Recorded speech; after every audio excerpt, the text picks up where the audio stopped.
Remy? Nana! Tanghali na! Gumising na kayo!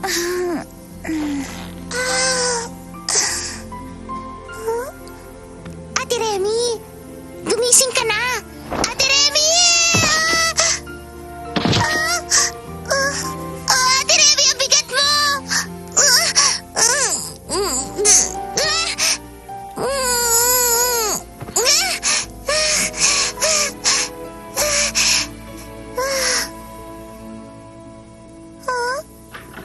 Anong ginagawa ninyo? Bakit kayo nasa sahig? Magandang umaga po, Ina.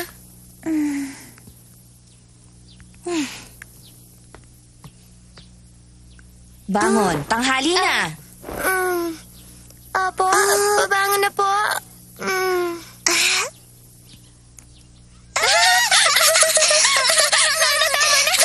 Nakikiliti ako na ba? Ngayon ka naman.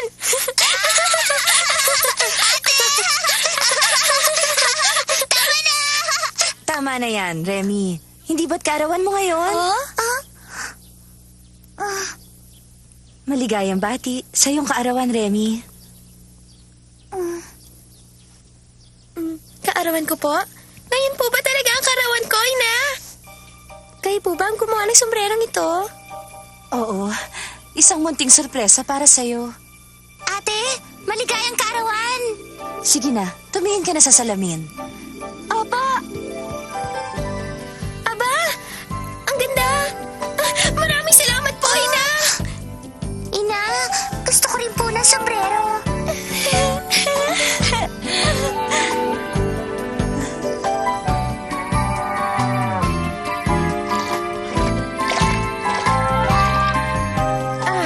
Sa wakas natapos din. Siya nga pala, Lucette. Nagustuhan mo ba ang sombrero ko? Mabuti naman at nagustuhan mo. Ate Remy, handa na ako! Sandali lang. Isasalin ko lang ito. Diyan ka lang. Remy, Po? bumili ka nga ng harina at keso. Kunin mo sa pinagbilhan ng gatas. Magluluto ako ng estopadong baka ngayong gabi. Talaga po? Maghahanda tayo para sa iyong kaarawan. Bilisan na natin. Sige, Kain na. paalam na po! Paalam na po.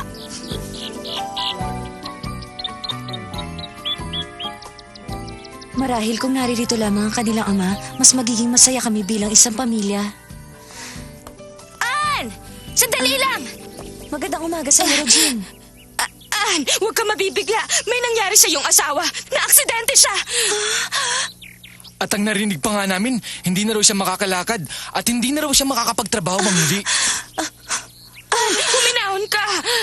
Huwag ka mag-alala. Huwag kang mahihiyang lumapit sa amin. Gagawin namin ang lahat sa abot ng aming makakaya. Nariyan lang ako sa bahay. Ipaalam mo agad sa amin. 今日ののど自慢大会、どうして子供は出られないの？さあ、どうしてかしら。お姉ちゃんが出れば一等賞なのに。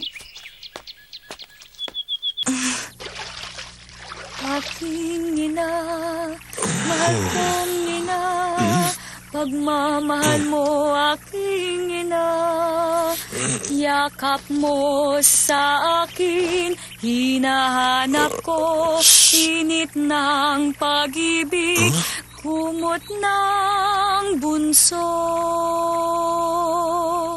Sa gitna ng pagkakahimbing, yakap mo ang gigising. Sa gitna ng pagkakahimbing, yakap mo ang gigising. Magpahinga muna tayo. Sige, pagod na rin ako.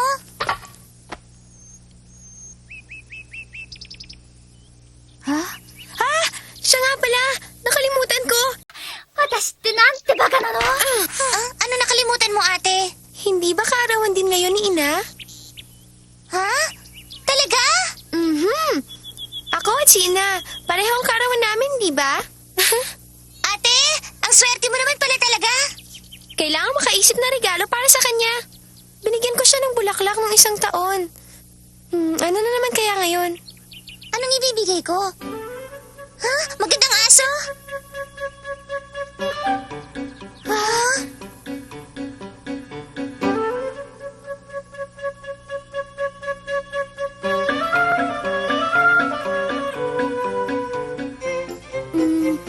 Nana, dali! Kumusta? Gusto ko ang sombrero mo.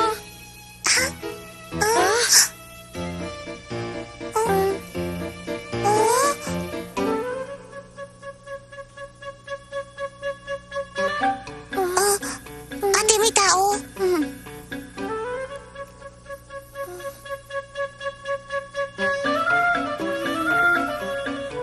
Ate Remy, umalis na tayo.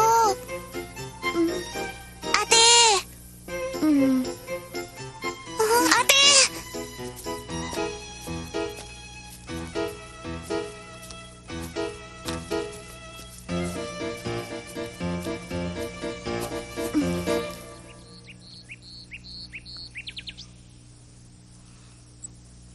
Magandang umaga po. Meron lang po sana akong itatanong kung maaari niyo akong tulungan. Nais ko po sana humingi ng tulong kung anong magandang regalo para sa kaarawan ng aking ina. Bakit ako naman ang tinatanong mo? Madalas po kayo naglalakbay. Sa tingin ko po, meron kayong kakaibang pananaw. Ikaw ba yung naririnig kong umaawit kanina? Po?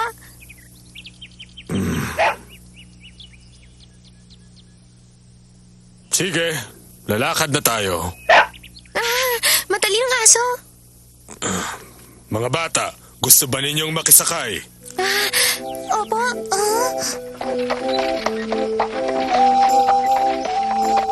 Hindi ba ninyo naitanong sa inyong ama? Po? Ang tungkol sa regalo? Hindi pa po. Kasi po, si Ama. Nasa Paris? Nasa Paris. Nagtatrabaho po. Medyo may katagalan na rin po. Simula pa po nasagal ako. Nagpapadala naman po siya ng pera sa amin. Yan po, kahit paminsan-minsan pantawid sa araw-araw. Iniisip ko nga po kung ano ang kanyang itsura. Ate, hindi mo na rin siya nakita? Hindi na. Maliit pa rin ako nung umalis siya papuntang Paris. Matangkad kaya si Ama? Sa palagay ko. At siya ang pinakamabait na ama sa buong mundo. Sana makapiling na natin si Ama.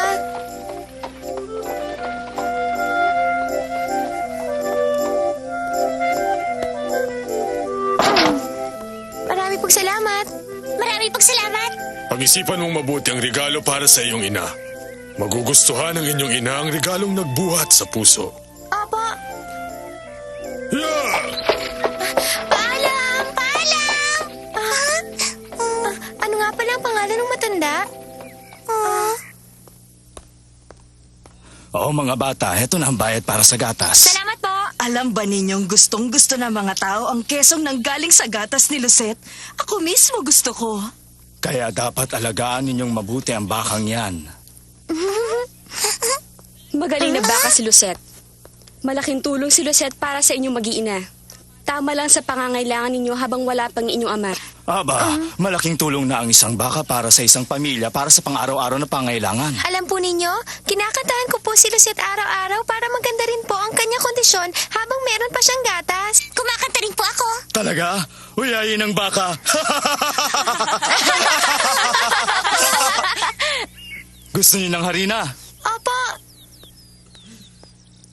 Tingnan ninyo ito. Ano yan, Henry? Ito ba ang premyo para sa paligsahan sa pag-awit? Paligsahan? Sole mio! Ang mananalo ang siyang magkakamit ng premyo. Ginoong Henry, maaari po bang makita? Aba, oo naman.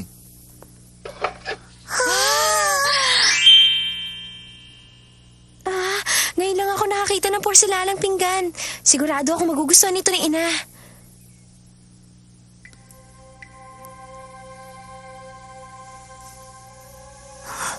Na-aksidente ang aking asawa.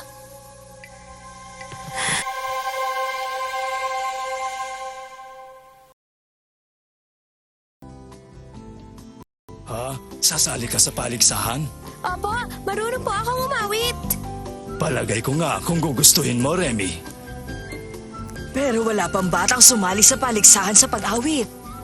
Marahil dapat natin itong isangguni sa kapitan. Ako na po ang magtatanong sa kanya.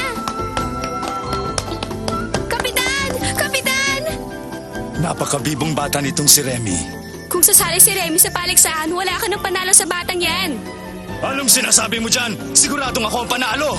Ay! Maraming salamat po!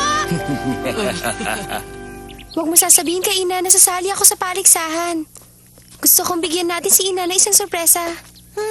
Nauunawaan ko. Sasali ako dahil gusto kong manalo upang mairegalo natin kay Ina ang pinggang iyon. Ha? Itigil mo sandali, Bruno. Ho! Remy, nabalitaan mo na ba ang tungkol sa iyong ama?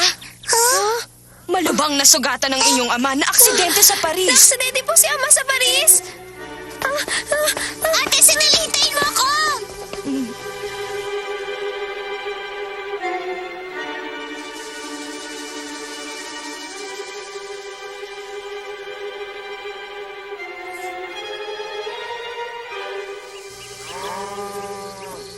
Nananalo ako sa paligsahan para sa ating ina. At tutulungan mo ako, Nana.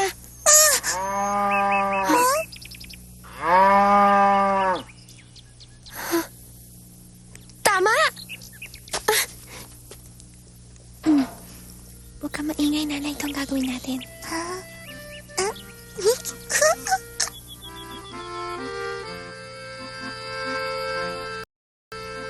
Tomorrow will be too late. It's now or never. My love won't wait.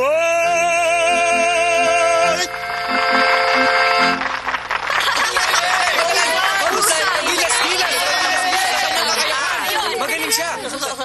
Talaga naman palang marunong kumanta. At magaling. Siguradong ako na ang panalo. Hintayin mo muna kumanta si Remy. Si Ann nga pala. Malapit nang kumanta si Remy. Hindi ko pa siya nakikita simula kanina. Sandali lang. Sino po sila? Ako po si Ramon. Dumaan po ako dito upang kunin ang ipinangako sa akin ni Jerome. Ano po ang ipinangako sa inyo ng asawa ko? At ngayon po mga kaibigan, ang huli nating kalahok sa paligsahan sa pag-awit, si Remy Balbran.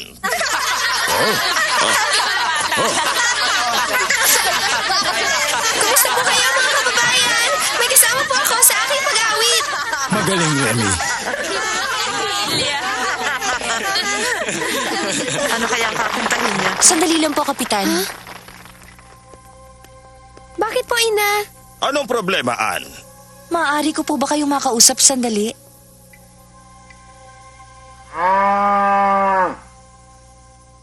Narito ang sulat ng inyong asawa. Maaari po bang pakibasa na lang? Oo. Mga 6 na buwan na rin ang nakalipas nang mahulog ang inyong asawa habang siya ay nagtatrabaho. Lubha siya nasugatan pero maswerte pa rin siya dahil nalampasan niya ang panganib. Ngunit ako ang nagbayad ng kanyang pagpapaospital. Kayo ang nagbayad? Oo, dahil magkalapit lang ang aming tirahan. Ganon nga ang pagkakasaad dito sa kanyang sulat. At sinasabi rin dito, kung wala kang perang may babayad, yung bakang magiging kabayaran. Yun ang sinasabi ni Jerome dito sa sulat.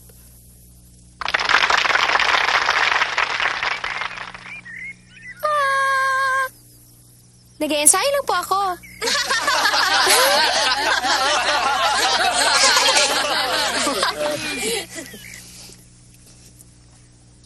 Aking ina, mahal kong ina, pagmamahal mo aking ina.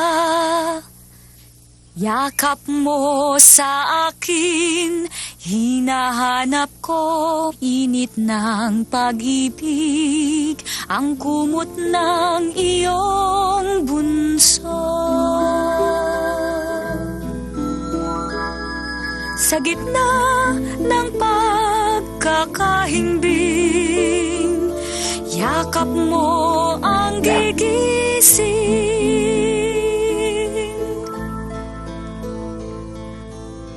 Aking ina, mahal kong ina, pagmamahal mo aking ina. Yakap mo sa akin, hinahanap-hanap ko, ng pag-ibig, kumot ng bunso.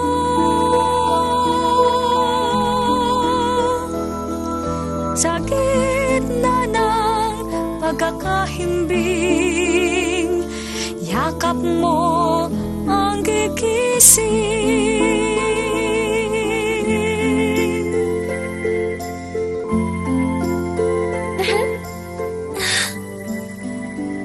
Remy.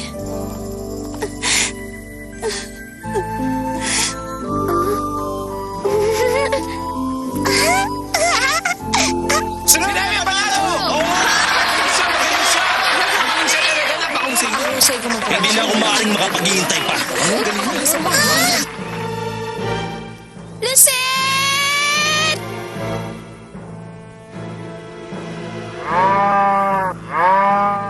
Manahimik ka dyan! Saan niyo dadalhin si Lucette? Ina, saan po dadalhin si Lucette?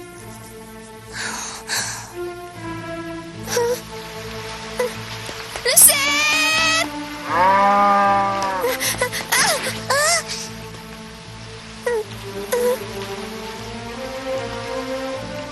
Balik mo si Lucette! Lucette!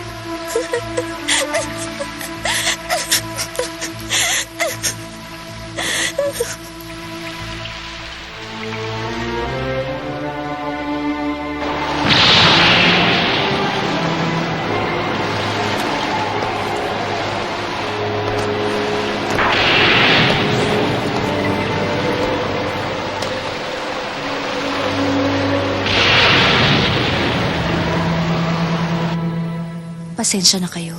Hindi ako nakapagluto ng estopado. Wala na tayong maiinom na gatas. Wala na rin po tayong perang pambili ng pagkain. Nana, walang kasalanan si Ina sa mga pangyayari.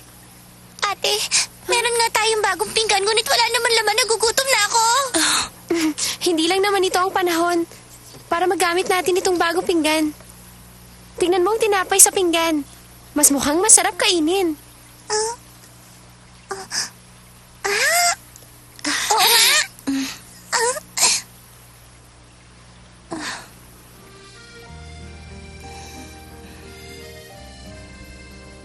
Remy. Tama ka. Pero simula bukas, siguradong mag-iiba na ang takbo ng buhay natin. Pero ang mahalaga, magkakasama pa rin tayong tatlo. Tutulungan ko po kayo sa mga gawain, Ina. Ako rin po. Remy, Nana, manalangin tayong tatlo upang mapabilis ang pagaling ng sugat ng inyong ama.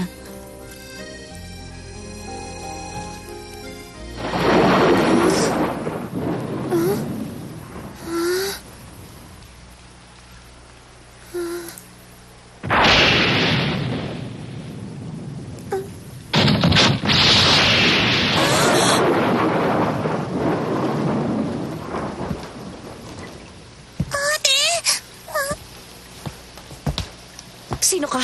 Ano ang gusto mo? Oras na pala ng pagkain. Totoo ba ito? Ikaw nga ba, Jerome? Kumusta? Ang sugat mo. Wag ah. Masakit pa ang mga sugat.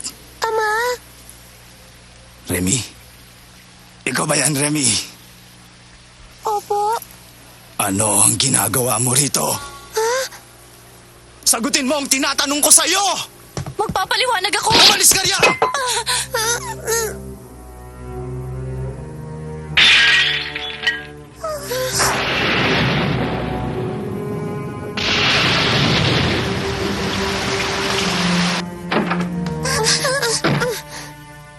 Nana, siya ang ating ama. Natatakot ako. Tama na. Kaarawan ngayon ni Remy. Wala akong pakialam! Si Nana lamang ang tunay kong anak. Hindi ko anak ang batang yan. Alam mong napulot ko lang yan sa lansangan. Alam mong hindi ngayon ang kanyang kaarawan.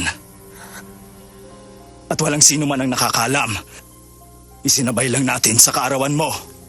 Wala nang pera ang natitira sa bahay na ito. Hindi na natin kayang magpakain pa ng isang bituka.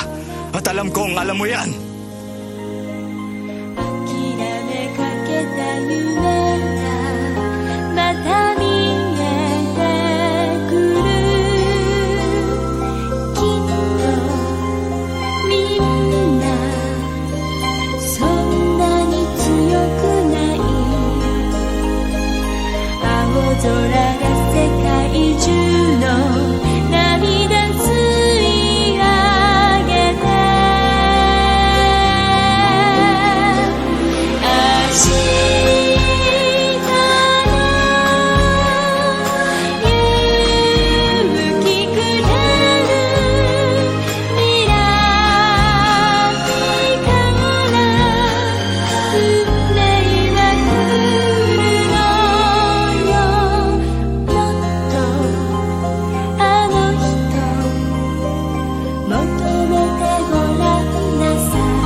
母さん、私捨て子なの？